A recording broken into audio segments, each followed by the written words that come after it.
C'est plus l'illusion d'une rencontre, c'est-à-dire qu'on ne rencontre pas l'autre, on rencontre le même, un autre même que soi-même, si vous voulez. Parce que jusqu'à présent, il y a eu finalement d'une manière très superficielle et d'une manière assez illusoire, une sorte de rapport au même constamment, c'est-à-dire retour à soi-même. Fondamentalement, il n'y a pas eu de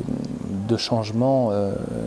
aussi radical qu'on le dit, c'est-à-dire qu'on le voit même aujourd'hui, quoi qu'on en dise, de part et d'autre, il y a des traditions réinventées. Il y a eu effectivement changement de style,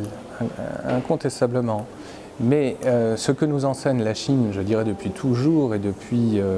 en particulier sa culture taoïste, c'est Ta Xiang Wu Xing, la grande image n'a pas de forme, c'est l'histoire du Chuang-Tzu qui décrit le meilleur des peintres comme celui qui ne peint pas justement. Et ça, la Chine justement renoue quelque part, non seulement avec elle-même, mais réinvente une tradition que s'approprient à la fois françaises et américains par rapport à ce rejet paradoxalement aussi de la peinture. Je vois par exemple chez Huang Yongping ou chez Shen Zhen qui a été un grand artiste malheureusement trop tôt disparu, ayant vécu en France, il y a rejet de la peinture